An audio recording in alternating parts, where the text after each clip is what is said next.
Hello, আসসালামু আলাইকুম ভাই বোনেরা, কেমন আছেন? আশা করি ভালো আছেন। আলহামদুলিল্লাহ, আমিও ভালো আছি।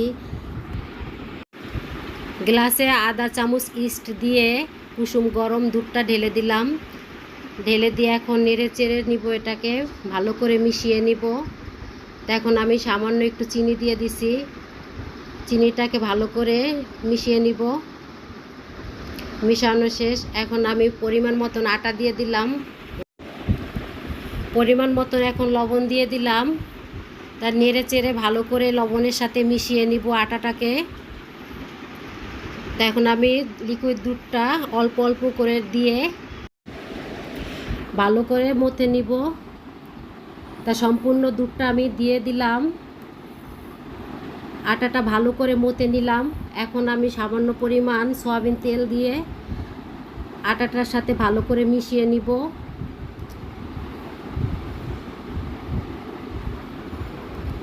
খুব ভালো করে মিশাতে হবে। ভাই বোনেরা, ভিডিওটি না টেনে একটা লাইক দিয়ে দেখার অনুরোধ রইল। এখন ডোটা সম্পূর্ণভাবে রেডি। এটাকে আমি 1 ঘন্টার জন্য রেস্টে রেখে দিলাম। তা কড়াইতে এখন আমি সয়াবিন তেল দিয়ে দিলাম। একটা পেঁয়াজ কুচানো দিয়ে দিলাম। তা পেঁয়াজটাকে ভালো করে ভেজে নিব। সাথে দিয়ে দিলাম রসুন কুচি। রসুন আর পেঁয়াজটাকে ভালো করে এখন ভেজে নিব। 2টা কাঁচামরিচ কুচি দিয়ে দিলাম। তা এখন একটা গাজর গ্রেট করে রেখেছিলাম, সেটা দিয়ে দিলাম। গাজরটার সাথে পেঁয়াজটা ভালো করে ভেজে নিব। তা এখন আমি অল্প পরিমাণ বাঁধাকপি দিয়ে দিলাম। তা গাজরের সাথে বাঁধাকপিটা ভালো করে মিশিয়ে নিব। এখানে কিছু মশলা আছে: হলুদের গুঁড়ো, মরিচের গুঁড়ো, ধইনা জিরা, গরম মশলা আর গোলমরিচের গুঁড়ো, স্বাদ মতন লবণ। সম্পূর্ণ মশলাটা দিয়ে আমি মিশিয়ে নিব।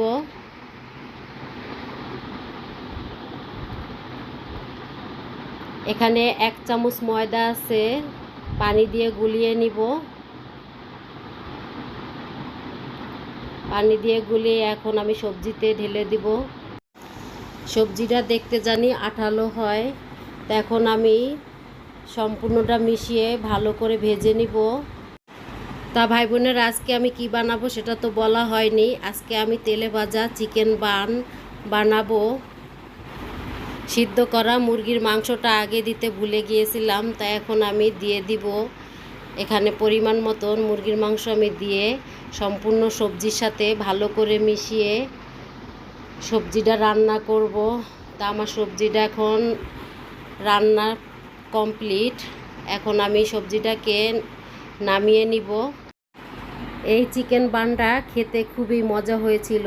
একবার হলো বাসায় ট্রাই করবেন। 1 ঘন্টা রেস্টের জন্য ডোটা বানিয়ে রেখেছিলাম। দেখুন ভাই বোনেরা, ফুলে দ্বিগুণ হয়ে গেছে। এখন আমি ছোট ছোট ডো বানিয়ে নিব। এখানে আমার 6টা ডো হয়ে গেছে। আমি হাত দিয়ে চেপে চেপে রুটিটাকে বড় করে নিব। তো রুটির মাঝখানে পুর দিয়ে দিব পরিমাণ মতন। রুটির মুখটাকে ভালো করে আটকিয়ে দিব যাতে ভাজার সময় খুলে না যায়। এজন্য খুবই ভালো করে এটাকে আটকাতে হবে। সাইড থেকে মুড়িয়ে মুড়িয়ে আটকাতে হবে। তা আমার একটা বানানো শেষ, আমি দ্বিতীয়টা বানাতে যাচ্ছি। তো এখন আমি কিছু পুর দিয়ে দিলাম। দ্বিতীয়টা আমি এভাবে বানিয়ে নিব। এভাবে আমি সম্পূর্ণটা বানিয়ে নিয়েছি। এখন আমি 15-20 মিনিটের জন্য রেস্টে রেখে দিব যাতে করে এটা ফুলে ওঠে। তা 15-20 মিনিট পরে আমি আবার আসলাম।